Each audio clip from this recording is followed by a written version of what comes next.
Boa noite a todos. Estamos então aqui nesse primeiro dia do ano de 2018.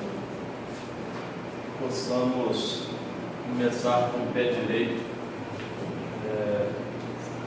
as nossas mudanças, para que a gente possa dar prosseguimento ao nossa missão. Afirma-nos Kardec que reconhece o verdadeiro espírita pela sua transformação moral, pelo esforço que faz em domar suas más tendências. Assim sendo, eu diria a vocês que aqueles que quiserem realmente fazer essa mudança, promover essa mudança no seu eu, no seu interior, procurem não apenas ler, mas estudar com profundidade a parte terceira do Livro dos Espíritos, que aqui nos fala das leis morais, e que se desdobra no Evangelho segundo o Espiritismo. O Evangelho segundo o Espiritismo, que tem 4 divisões específicas, são os milagres do Cristo,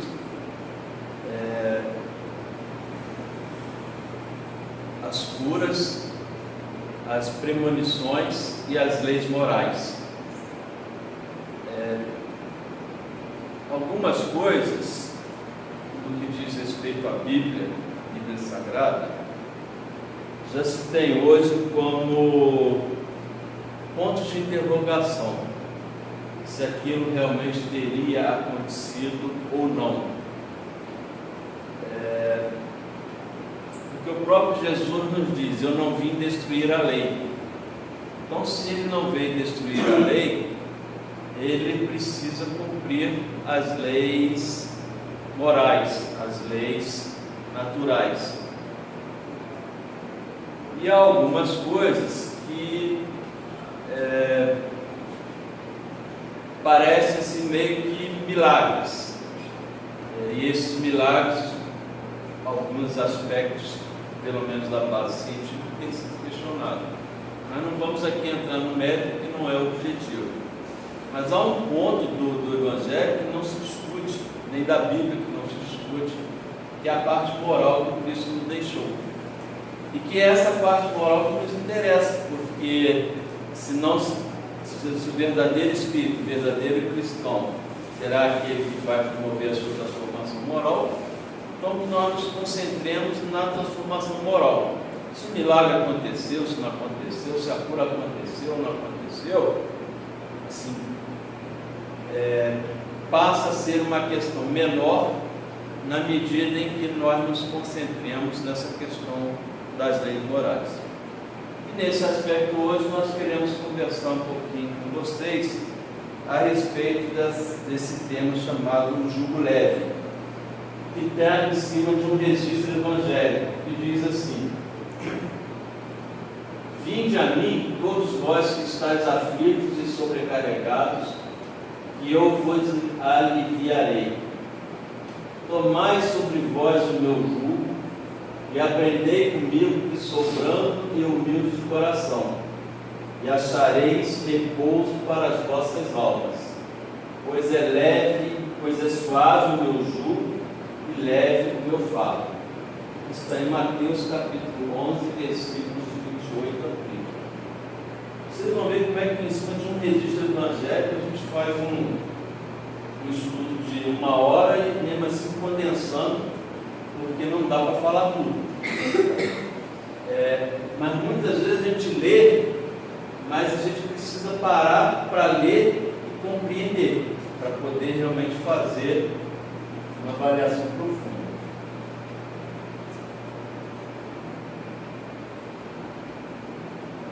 O que Jesus quis dizer com isso?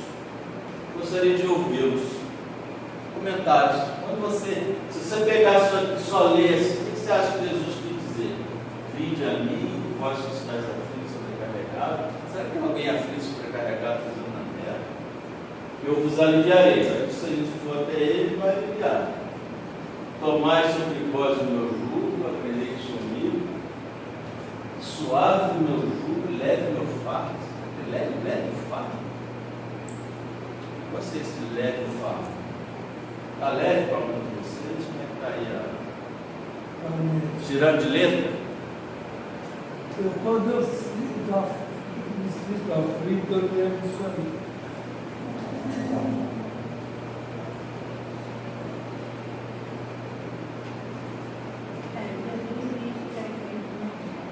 A carta está muito Carregado. Um de cada vez, senão não. Sobrecarregado, né? Com aflito, vim para mim. Então, isso que quer dizer com isso, né? Vim para mim. Então, a gente a ele para que nos ofrece, para que ele alivie o nosso coração. Mas nós temos que aprender que para aliviar nossos corações, nós temos que nos conformar. Não é deixar tudo por conta da prece, tudo por conta de Deus, né? E fazer o mais suave o nosso jugo e leve o nosso fardo. Porque quem tem fé carrega o seu fardo com mais alegria. Quem aqui acha que o seu fardo está leve?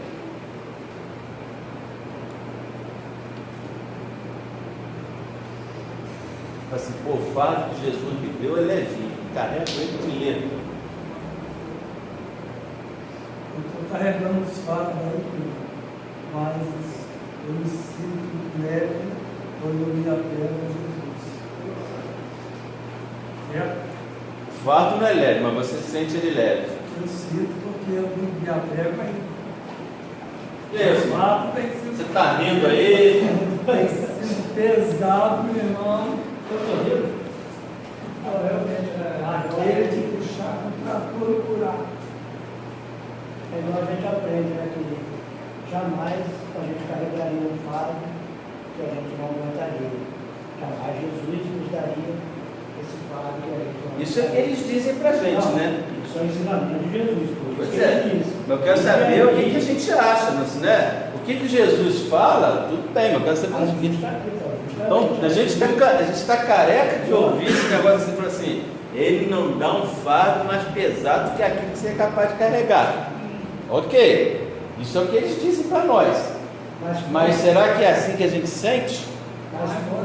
Será que eu sinto realmente assim que, não, vou, assim, quantas vezes você vai lá, faz oração, caraca, esse raio desse fardo que não fica leve, só.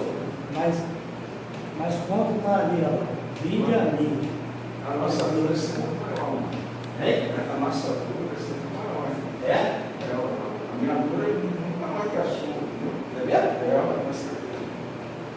Só você Por que pode. ele falou vinde a mim? Então, justamente é isso que eu ia colocar. Quando ele fala vinde a mim, é quando você vai para os ensinamentos Puta, mas dele. por que ele não vem para nós? A gente tem que ir para lá? Porque ele já está com nós, só que a gente está dando as costas para ele. Ah, Muitas vezes. Vai para a gente? Não. Muitas vezes você fala assim, poxa, mas Deus quer me ajudar, eu estou precisando daquele emprego. Deus está dentro de Então, quer dizer, vinde a mim. Você quando busca os ensinamentos dele, aí você começa a sentir. Então vamos andar um bocadinho aqui. Vamos ver primeiramente o seguinte: o que é jugo? Jugo, quem trabalhou, quem já viu na roça, carro de boi, que coloca aquela coisa no pescoço, como assim, aquilo ali é um jugo, uma canga. Assim. Então, no sentido literal da palavra, jugo é uma canga. Então, o que Jesus está dizendo é o seguinte: a canga que ele põe em nós, ou seja, o peso que ele põe em nós, é leve. E num sentido figurado, o jugo pode ser entendido como uma opressão, como um processo de submissão, domínio. Então, por exemplo, o filho, pelo menos até ele atingir uma determinada idade, ele se encontra sob o jugo dos pais. Ou seja, os pais têm autoridade, têm domínio. Então, o jugo também pode ser entendido como isso. E o fardo? O fardo, na verdade, é o pacote, o embrulho, a carga. Se nós pudéssemos colocar num desenho, nós diríamos que é isso aqui. O jugo é como eu carrego, ou seja, essa é a canga. Se eu posso carregar isso com um pauzinho pequeno, um pauzinho maior, assim, o fardo é o que eu carrego. Então o fardo é o que eu carrego e o jugo é como eu carrego. Então eu posso pegar um fardo, digamos que o meu fardo seja uma pedra. Eu posso pegar essa pedra e querer carregá-la no meu braço. Ou eu posso pegar um pedaço de vassoura, fazer igual aquilo ali, colocar nas costas, fica mais fácil. Ou seja, dependendo de como eu carrego esse fardo, esse peso ele pode ficar mais leve ou mais pesado. Entendeu? Bom, então aí a gente já começa a ver algumas coisas que é importante a gente considerar. O que Jesus quis nos dizer com essa questão do suave o meu jugo e leve o meu fardo? Primeiro, vinde a mim. É perfeita a afirmação que o Alcimar fez aqui, o seguinte: Jesus está sempre conosco. Entretanto, muitas vezes nós viramos as costas para Ele. Tem ali aquele quadro lá, aquela imagem, ele batendo numa porta, e se vocês observarem naquele quadro, a porta não tem tranca, não tem maçaneta, porque ela só abre pelo lado de dentro. Então Jesus está o tempo inteiro batendo na nossa casa, na nossa porta, para Ele entrar. Entretanto, Ele só vai entrar se você abrir a porta. Ele respeita o livre-arbítrio de cada um e Ele não invade o seu espaço. Ou seja, quando Ele está dizendo vinde a mim, significa dizer o seguinte: eu respeito se você não quiser, eu respeito qualquer posição de cada um dos meus filhos. Entretanto, aquele que vier até mim, todos vós que estáis aflitos, sobrecarregados. Como nós estamos num mundo de provas e expiações, todos vós que estáis aflitos e sobrecarregados é só 99% da população da Terra. Para não ser mais coisa, assim, que eu diria que vai chegar quase próximo dos 100%. Porque aqueles que não estão aflitos, sobrecarregados, dá para contar, são espíritos missionários que estão aí encarnados e que têm outra proposta. A gente poderia citar, por exemplo, um Divaldo, um Chico Xavier enquanto esteve encarnado, uma irmã Dulce, uma Madre Teresa, ou seja, são espíritos fora do padrão terrestre, que estão acima desse padrão. Não quer dizer que eles não sofram. Quem quiser que leia lá a história de Chico Xavier, do próprio Divaldo, irmã Dulce. A irmã Dulce, por exemplo, ela tinha um problema sério pulmonar. Não sei se vocês sabem, todos nós temos 2 pulmões. A Madre Teresa, a irmã Dulce só tinha um. E mesmo assim, esse um funcionava 50%. E mesmo assim ela subia as ladeiras lá de Salvador para ir fazer o trabalho social dela, e nunca deixou de cumprir a tarefa missionária que tinha, por conta de segundo ela, um probleminha pulmonar que não iria impedir dela fazer a caminhada. Tomai sobre vós o meu jugo. Assim, então o que ele está dizendo é o seguinte: Ele vai dar um fardo para a gente, e se a gente souber carregar esse fardo, ele fica leve. É o que o Demétrio falou. Em determinados momentos o fardo é pesado, mas quando ele busca Jesus, ele sente ele leve. Não quer dizer com isso que ele ficou leve. Uma coisa é aquilo que eu sinto, outra coisa é aquilo que é. Então ele se torna leve. Por que será que a gente faz com que esse fardo fique tão pesado? Na verdade, o que a gente faz de forma consciente ou inconsciente é uma mudança. Entretanto, a gente precisa entender o seguinte: tudo isso faz parte de um propósito maior. Lembremos que todos nós fomos criados simples e ignorantes e que todos nós chegaremos à perfeição. Então, o fato de nós hoje estarmos fazendo com que o fardo fique mais pesado, ainda é fruto da imperfeição nossa. Essa imperfeição, nós não somos culpados por ela, como muitas vezes são colocados nas nossas mentes. Porque o próprio Criador nos fez simples e ignorantes. Então, muitas vezes nós falhamos. Qual é o objetivo de tudo isso? É que cada falha sirva como um aprendizado, para que através desse aprendizado você faça uma evolução contínua e que você vá melhorando gradativamente até chegar ao estado de perfeição. Enquanto você não chega lá, enquanto nós não chegamos lá, com certeza nós iremos cometer N equívocos. N. E mais, a natureza não dá saltos. Então nós não conseguimos fazer todas as mudanças que nós precisamos fazer em uma única encarnação. Nós precisaremos de 2, 3, 5, 10, sei lá quantas. Assim, vai depender muito de quê? Do esforço que cada um de nós iremos fazer. É possível alcançar tudo em uma encarnação? E eu poderia dizer a vocês aqui um exemplo daquele que eu considero, se não o maior, um dos maiores exemplos da possibilidade de transformação de um espírito numa única encarnação, que foi Saulo, que depois se transformou em Paulo, que numa única encarnação, ele que era o perseguidor dos cristãos, acabou sendo assim, um missionário, um apóstolo, levando a mensagem evangélica a Pedro. É possível?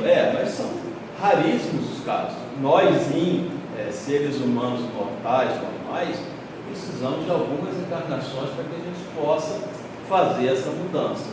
O importante é que a gente não fique parado.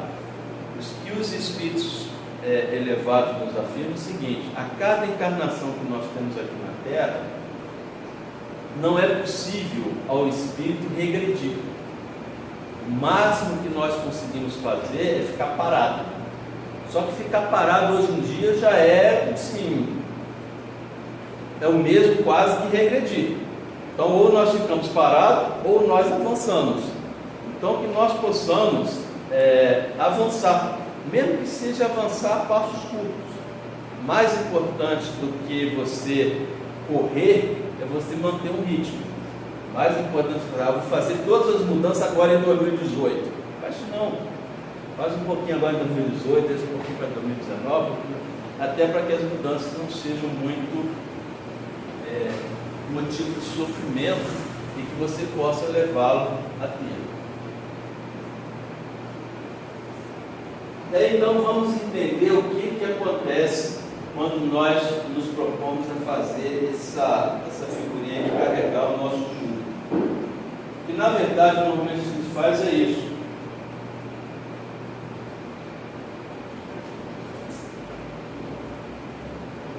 O que normalmente a gente faz é isso aqui, ó.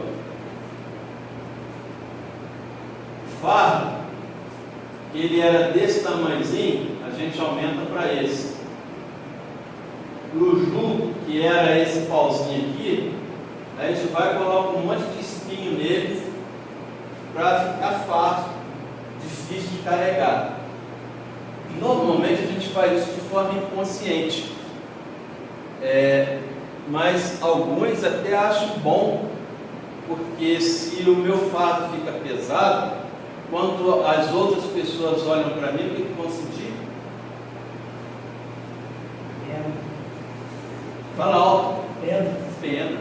Ah, tadinho. Ah, coitado. Ah, não sei o quê. Assim, e se propõe até a ajudar. Assim, Porque a gente se aproveita com isso. Né? tudo bem, mas dada a imperfeição que nós temos, muitas vezes isso acaba acontecendo. O que é esse fardo pesado?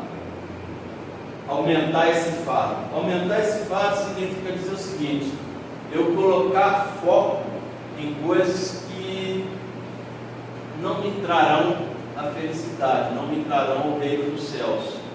Como, por exemplo, a busca exagerada pelos bens materiais. A gente acaba concentrando tanto esforço nos bens materiais e acaba se esquecendo das questões, dos valores do espírito. A busca inconsequente do poder, sim, e os prazeres materiais vazios. Então, se nós formos olhar e fazer um corte na nossa sociedade, nós vamos verificar o seguinte: imagine vocês,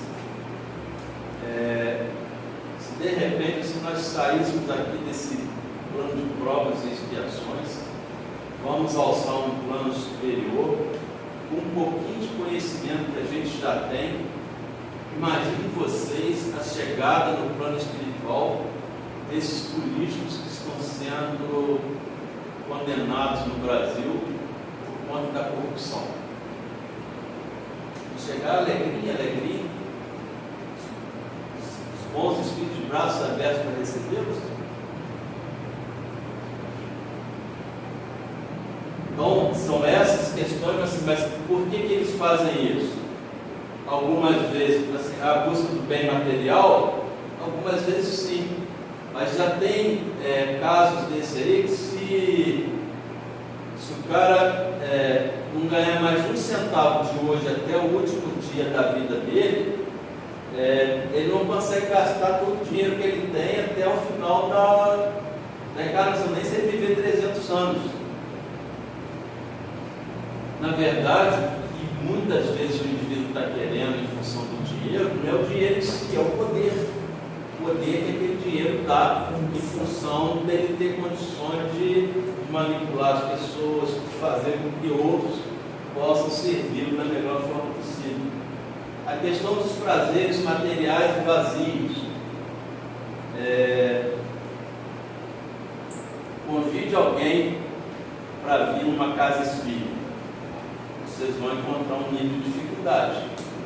Convide esse mesmo alguém para ir num grupo de pagode.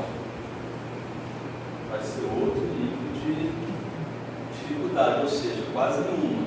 Assim, nós ainda vivemos um período onde nós confundimos a questão do prazer com a felicidade. O prazer é efêmero. Por que hoje nós temos aí as drogas invadindo as famílias, a sociedade?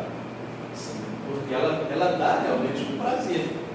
Só que esse prazer ele é fugaz. Sim, e rapidamente ele vai se transformar num problema. E o que são os espinhos da trave lá? Sim, é a forma como eu carrego isso. A ansiedade. Ansiedade hoje é o mal do século. Um dos grandes problemas hoje da sociedade é a questão da ansiedade. Tanto é que hoje já é considerado pela Organização Mundial de Saúde como o caso número 1.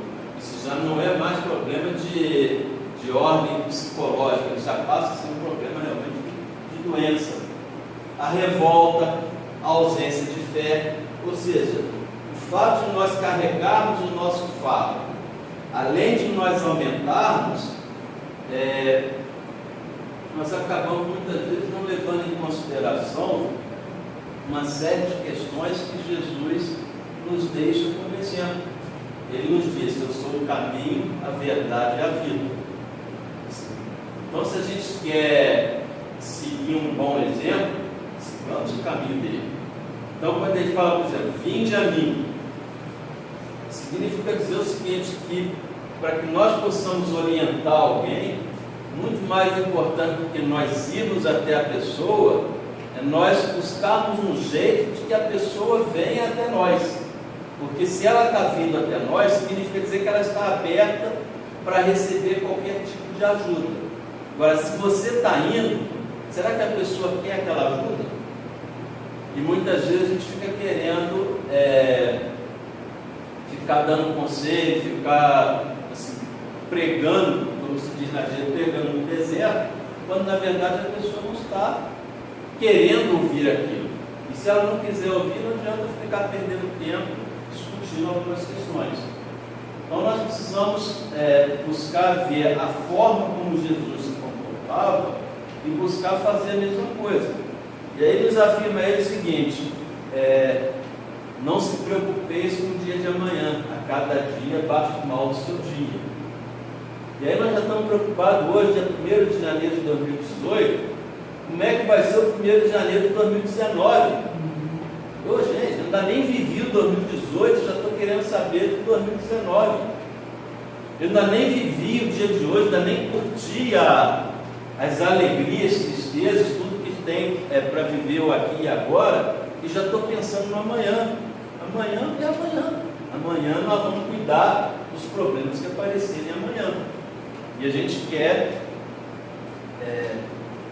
fazer com que os problemas acabem não acontecendo, ou muitas vezes querendo que as coisas se desenvolvam, se desenrolem da forma como nós gostaríamos que se desenrolasse.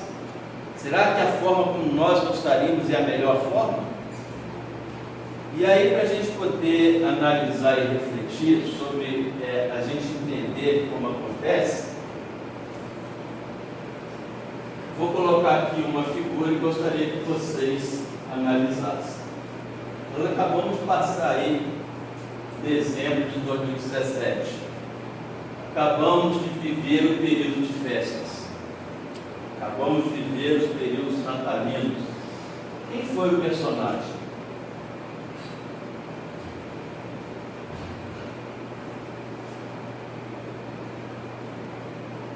O que vocês acham?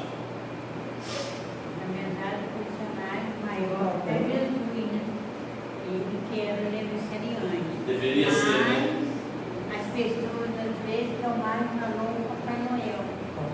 E aí nós precisamos analisar a sociedade no qual nós estamos inseridos. Não adianta eu virar e falar assim: não, para mim o importante do Natal é Jesus. Tá, mas para a sociedade? Porque nós vivemos dentro de uma sociedade. E aquilo que acontece no planeta, acontece em função da sociedade, não em função de mim, de você, do outro. E a grande verdade é que a nossa sociedade ainda valoriza muito mais o Papai Noel do que Jesus. Que é uma cultura que vem de baixo, dá para as crianças. É uma cultura que vem de baixo, mas ao mesmo tempo uma cultura que nós vamos mantendo ao longo do tempo. Eu já vi várias vezes, e aqui não vou ficar fazendo papel de juiz, julgador, mas é só para mostrar o seguinte: como é que muitas vezes essa cultura vai se perpetuando. Casa espírita, não estou falando de outras, casa espírita, que na época do Natal lota uma caminhonete de brinquedo, vai numa comunidade e sai distribuindo brinquedo para todo mundo. O que ela está valorizando? Papai Noel ou Jesus?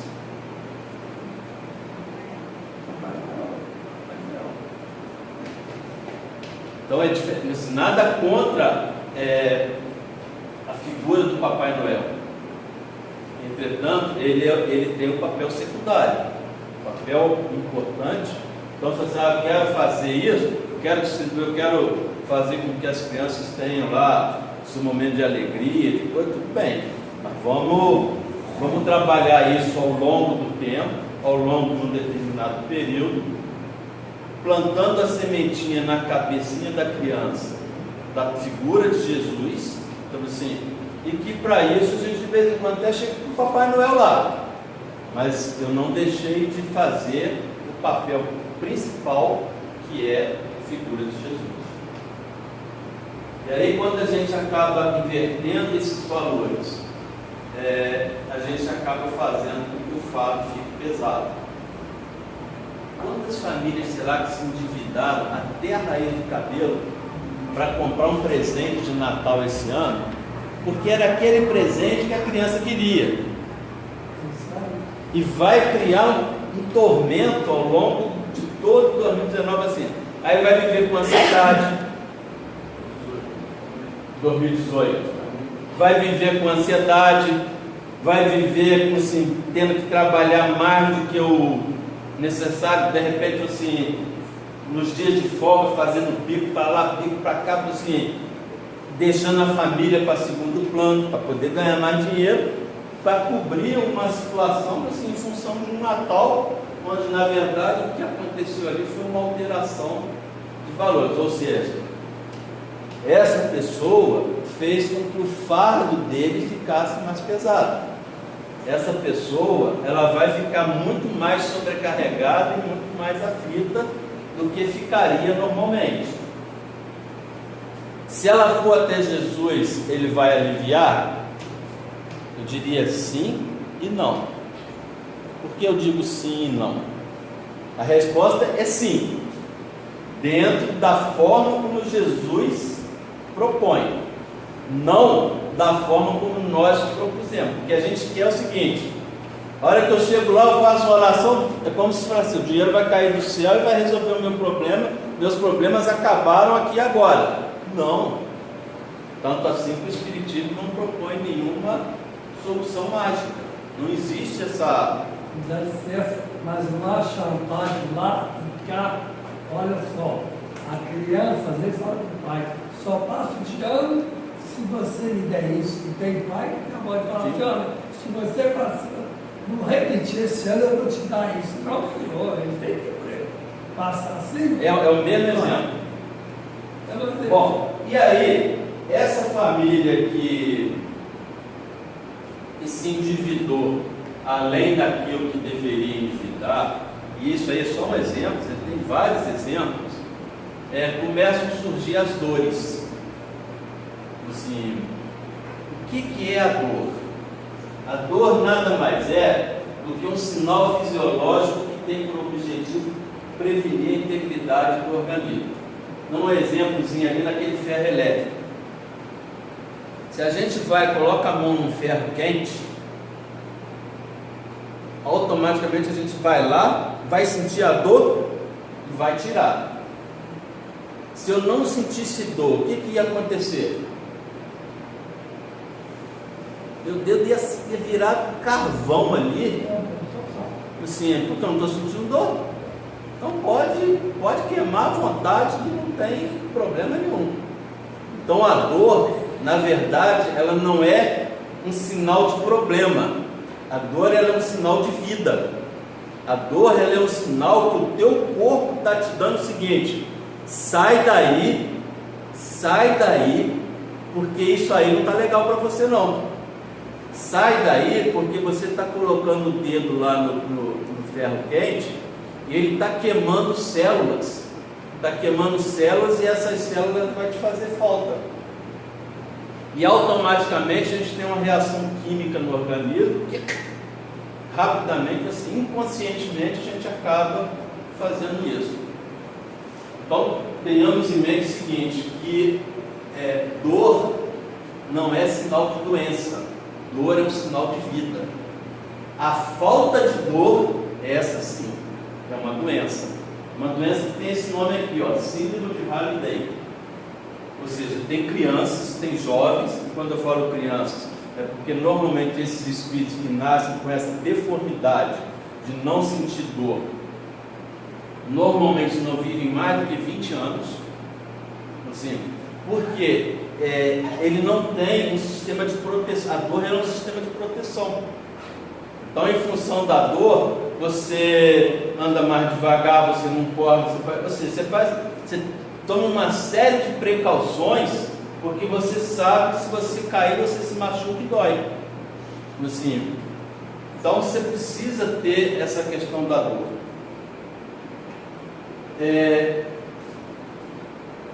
E mais, é aquilo que o Douglas há pouco falou, as pessoas têm percepções diferentes de dor. Então, quando ele disse aqui o seguinte: a minha dor é maior do que a sua. E é. E se eu disser para ele que a minha é maior que a dele, ele também vai dizer: é. Porque qual é a dor maior que tem? É a dor que eu estou sentindo. É a dor que você está sentindo. Ah, mas é só uma unha encravada. É, mas é ela que está me doendo. Então a dor não tem como colocar em balança. Porque cada um sente de uma determinada forma, de um determinado jeito. Assim.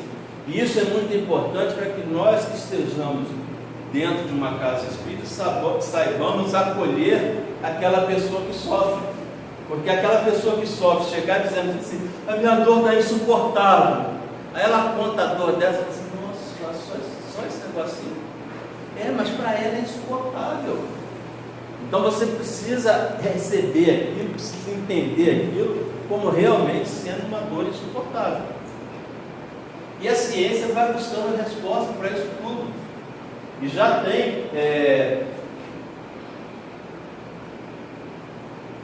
aquela ali, ó, vem da cabeça. Coisas que assim, são as dores emocionais. Essas são as dores que eu diria assim, mais difíceis de serem tratadas. Eu diria até que mais difícil de tratar um câncer é tratar uma ansiedade. Porque o câncer, você vai lá e fala assim: onde está? Ah, ele está aqui. Aí você vai e faz um exame lá, sei lá o que, você vê que o tumor está ali. Você vai ali, faz radioterapia, quimioterapia, não sei o que, mata aquele negócio, acabou. Ah, você está com câncer no pulmão, arranca o pulmão, quando dá para arrancar. Ou seja, existe um problema físico, e em função desse problema físico é fácil você ir ali. E as dores emocionais? Onde dói? Onde dói a dor emocional? Onde dói a dor da ansiedade? Onde dói a dor da angústia? Onde dói a dor da mágoa? Onde dói? Aonde dói? Coisas que não tem como dizer, explicar. Eu tenho uma depressão profunda. E aí eu vou dizer para você o seguinte: dói no corpo inteiro. Tudo Dói no corpo inteiro, onde muitas vezes a pessoa não tem sequer ânimo para levantar da cama. Preguiça, mal-estar, assim. Ou seja, as reações são as mais diversas possíveis. Você não tem como explicar. Se for no médico, assim, só se levar para um manicômio, porque assim, não tem nada físico que vai conseguir realmente explicar aquela dor. E aí eu vou aqui citar 3 situações: a traição, a ingratidão e a saudade. Isso dói? Muito. Pois é, e aí nós precisamos aprender o seguinte: todas as vezes que eu sentir dor, Pode ter depressão. quem está sentindo dor sou eu, certo? Então, se eu estou sentindo dor, é um problema meu. Sou eu quem tem que resolver isso.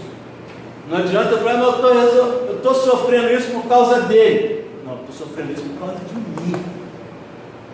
Sou eu quem preciso resolver esse problema. Não adianta eu querer que ele venha para assim: mas foi assim, nós tivemos um problema e ele me deu uma punhalada pelas costas. Isso é um problema dele. Está doendo em mim? Então eu preciso cuidar da minha dor. E às vezes a gente fica alimentando a dor, ao invés da gente querer curar, a gente fica alimentando. Assim, aí se eu tive uma traição, toda hora eu fico lembrando: aquele danado, aquele assim, se eu encontro ele assim, eu estou aumentando a minha dor, estou fazendo porque, ou seja, estou aumentando mais ainda o meu sofrimento. E aí eu pergunto para vocês o seguinte: por que a traição dói?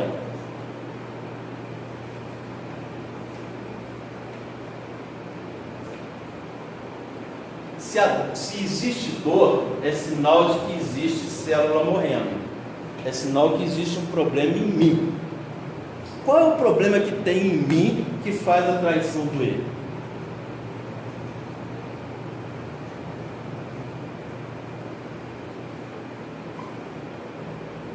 Orgulho.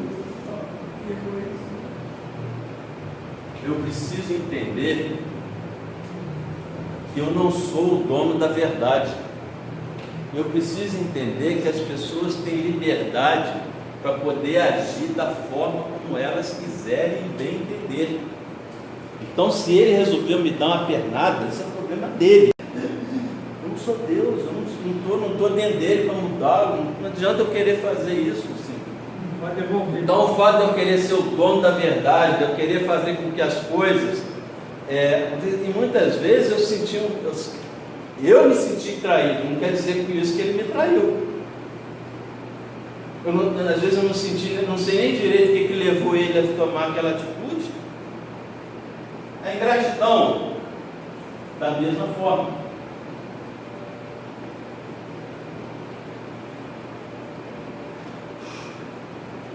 A saudade desencarnou um ente querido. É normal que as pessoas sintam saudade? Estou vendo as cabecinhas balançando. É normal sim. É normal sim. Quanto tempo eu devo sentir essa saudade? E de que forma eu devo sentir essa saudade? Eu acho que... Porque existe dois tipos de saudade. Existe a saudade que dói e existe a saudade prazerosa. Concorda? Se eu lembrar, por exemplo, dos tempos que eu era criança, que eu brincava na beira do rio, eu vou sentir uma saudade prazerosa, dá uma vontade de voltar lá atrás, de ter aquela... Isso é uma saudade prazerosa, uma saudade gostosa de ser sentida. Agora, essa mesma saudade eu posso fazer dela uma dor. Se eu ficar assim, seria tão bom se esse tempo voltasse. Eu vou ficar sofrendo à toa, porque o tempo não vai voltar, ele foi e acabou. Então, aquele que se foi é normal sentir saudade? Sim, por um determinado tempo e de uma determinada forma. De que forma que eu devo sentir essa saudade passado um tempo, que é o tempo normal, que a gente chama de tempo de luto? Existe um tempo de luto. Não é só aquele momento que você vai ali e enterra a pessoa, existe um tempo. Esse tempo é variável, 1 mês, 2 meses, 3 meses, 4, eu diria que já começa a ficar preocupado. Assim, daí para frente, assim, porque aí começa a encroar. Isso começando a encroar, começa a ficar preocupante. Então a gente tem um tempo normal de sentir essa dor da saudade, que é essa dor que dói, essa dor da angústia. A partir de um determinado momento, eu devo viver essa saudade, lembrando o seguinte: digamos que foi marido e mulher, foi tão bom o tempo que eu vivi junto com ele, que forma legal que a gente vivia, a gente passeava, não sei o quê, mas vai curtir de novo esses momentos e não querer trazer o tempo de volta, porque se quiser trazer o tempo de volta, aí realmente a coisa fica complicada. E por que eu sinto saudade, essa saudade que dói?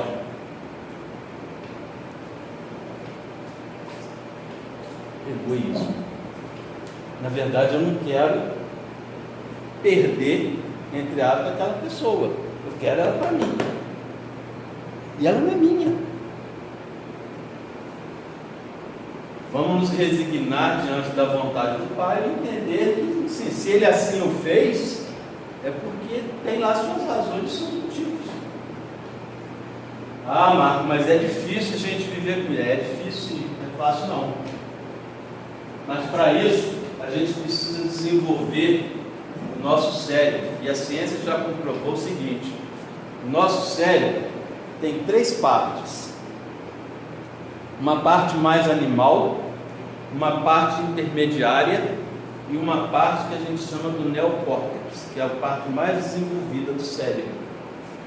E todas essas emoções mais animais, todas essas emoções onde a gente não raciocina muito, elas estão ligadas ao nosso cérebro primitivo, ao cérebro animal que está funcionando.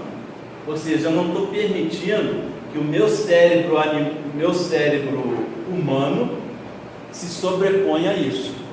E aí a medicina vem e fala assim, ó, se você colocar o cérebro humano para funcionar, ele vai produzir uma tal de endorfina, e essa endorfina vai aliviar a sua dor.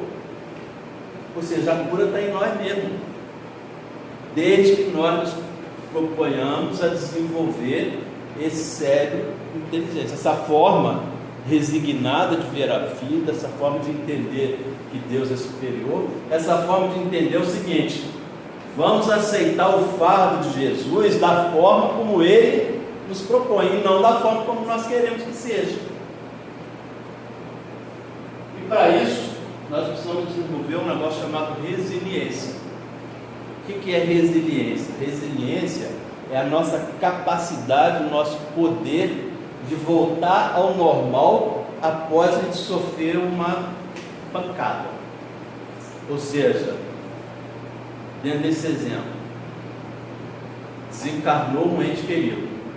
É normal eu sentir dor, é normal eu sofrer, é normal eu chorar, é normal eu sentir saudade daquela pessoa, mas eu preciso buscar a resiliência, ou seja, entender que aquilo é uma vontade de Deus, é uma coisa superior, que eu não tenho capacidade, como assim, e sacode, volta a poeira, dá a volta por cima, ou seja, a gente precisa dar a volta por cima o mais rápido possível.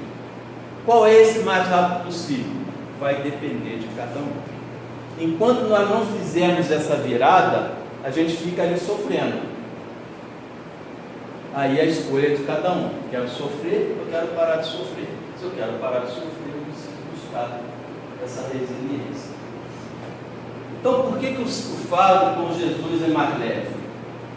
Porque nós precisamos nos resignar diante da vontade de Deus, precisamos ter fé no futuro, precisamos entender que a vida é espiritual, ela é eterna, assim, precisamos ter confiança na justiça divina.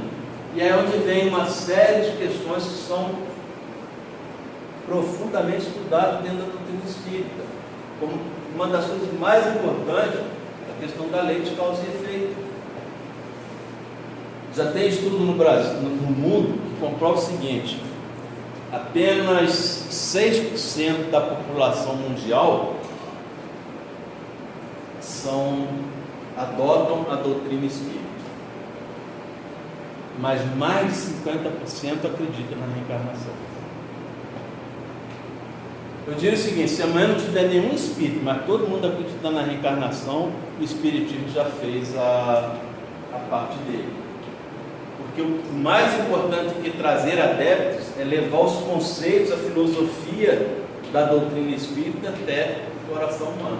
Porque se nós entendemos a reencarnação, se nós sabemos que nós vamos sofrer exatamente tudo aquilo que nós estamos fazendo, assim, não teria esse monte de político fazendo esse monte de bandalheira que está fazendo.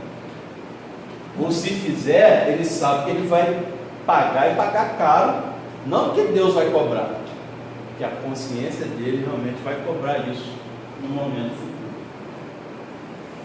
E para que a gente possa fazer isso, nós temos algumas condições, que é cumprir as leis naturais, as leis morais. Foi quando no início do estudo eu falei: gente, peguem a parte terceira do livro dos Espíritos, assim, leiam, estudem, são 10 leis morais: a lei de adoração, a lei de reprodução, a lei de conservação, a lei de sociedade, a lei de liberdade, a lei de igualdade, para que a gente possa realmente assim, entender exatamente tudo isso, compreender, procurar aplicar nas nossas vidas, até que nós possamos chegar à prática da lei de justiça, amor e caridade, que é a última. quando nós chegarmos a praticar a lei de justiça, amor e caridade, significa dizer o seguinte, que todas as demais estarão automaticamente cumpridas. E aí a gente quer falar de lei de caridade, a gente quer falar de caridade, de prática de caridade, quando na verdade nós não conseguimos sequer ainda viver em sociedade. É fácil viver em sociedade? É fácil viver com as diferenças individuais? E não precisamos ir longe, não. Dentro da nossa família, dentro da nossa casa, dentro da casa espírita. Assim, deu a entender realmente assim, que eu não sou. Ele é diferente de mim, então assim, é melhor ou pior? Não é melhor nem pior, só diferente.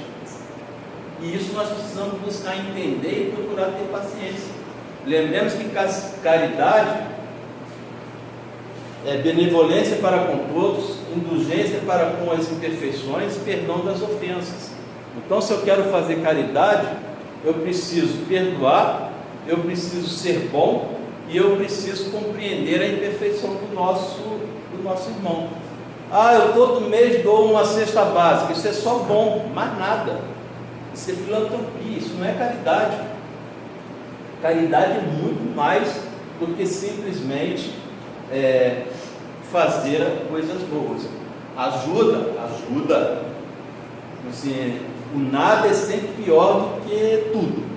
Assim, então, se eu já faço o bom, se eu já faço a filantropia, eu já estou mais próximo de fazer caridade. Entretanto, entendendo o seguinte: a filantropia é uma coisa, a caridade é outra. Por onde começar? Para a gente terminando. Eu diria para vocês o seguinte: a nossa tarefa ela é árdua, a nossa tarefa é difícil. Nós estamos agora vivendo aí 2018, vamos fazer programação, vamos fazer plano de metas, vamos fazer. Quando nós viemos para cá reencarnar, nós viemos com um plano espiritual. Sabe quantas coisas normalmente a gente se propõe a trabalhar numa encarnação? 1, 2 imperfeições, não mais que isso. No máximo 2. E não dá para fazer tudo de uma vezada só. Então não adianta agora você falar assim, vou fazer uma lista. Não adianta, não vai. Então pegue um ponto, pega 2, e trabalhe em cima daquilo. E aí é importante o seguinte: por onde começar? Jesus nos dá o exemplo quando ele diz o seguinte: eu sou brando e humilde, sou manso e humilde. Ou seja, nós precisamos ser mansos e humildes com as pessoas que estão ao nosso redor. Então, por onde começar? Pelas relações sociais. Eu preciso começar interagindo, eu preciso começar sendo manso e humilde com as pessoas que estão ao meu redor, para que eu possa realmente buscar alguma coisa. E eu diria que não há lugar melhor para a gente começar isso que não seja dentro da família, que é aquele local onde a gente tem maior tempo de contato, maior dificuldade, porque na família que está muitas vezes os nossos pontos de desencontros, para que a gente possa realmente dar prosseguimento ao nosso trabalho. Mensagem final. Vou fazer uma leitura na íntegra dessa mensagem, que eu acho que ela ajuda a dar uma compreensão e fechar tudo isso que nós comentamos. As horas de trabalho são muito... O jugo leve. Em conhecida passagem do Evangelho, Jesus afirma: vinde a mim todos vós que estáis aflitos. Estou apanhando esse. Vinde a mim todos vós que estáis aflitos, sobrecarregados, que eu vos aliviarei. Tomai sobre vós o meu jugo e aprendei comigo, sobrando e humilde de coração. E acharei repouso para as vossas almas, pois é suave o meu jugo e leve o meu fardo. O convite é tentador, pois o Mestre promete alívio para as dores humanas. Também garante repouso para as almas, ao afirmar que seu jugo é suave e seu fardo é leve. Em um mundo turbulento, alívio repouso, suavidade, leveza são autênticos tesouros. Em meio à correria da vida moderna, é possível ser rico de tudo, menos de paz. Por vezes, as tarefas e os compromissos surgem esmagadores. Na busca de sucesso e de bens materiais, as pessoas perdem a noção do que realmente importa. As horas de trabalho são multiplicadas, talvez desnecessariamente. Para comprar um carro mais novo ou uma casa maior, abre-se mão de um precioso tempo de repouso ou meditação. A convivência familiar torna-se algo secundário. Garante-se que os filhos tenham acesso às melhores escolas, mas se abre mão de transmitir-lhes valores. Os jovens são instruídos, mas não educados. Para lucrar bastante, profissionais deixam de lado a ética. Passam a ter vergonha de si próprios enquanto ganham muito dinheiro. Com o objetivo de terem companhia, ainda que temporária, muitas mulheres abdicam da sua dignidade feminina. Para parecerem modernos, jovens aceitam experimentar cigarros, bebidas e drogas. Tudo parece valer a pena, desde que seja possível surgir aos olhos alheios como bem-sucedido. Entretanto, a alma permanece carente de paz. As conquistas materiais cintilam, mas os seus possuidores adoecem. Desenvolvem problemas de sono e distúrbios psicológicos, os mais diversos. São ricos de coisas e de distrações, mas lamentáveis em seu desequilíbrio. Estão conquistando o mundo, mas perdendo a si próprios. Nesse contexto turbulento, convém recordar as palavras do Cristo. Ele ofereceu alívio, repouso, suavidade e leveza. São genuínos tesouros que ninguém pode roubar. Oscilações das bolsas de valores, desempregos, doenças, traições, nada consegue afetar o verdadeiro equilíbrio espiritual. Quem adquire paz de espírito jamais a perde. Mas é importante observar que Jesus não apenas faz o oferecimento, também recomendou que se aprendesse com ele, que é brando e humilde de coração. Ou seja, é preciso seguir os exemplos do Cristo a fim de se viver em paz. E ele enfatizou a importância da brandura e da humildade.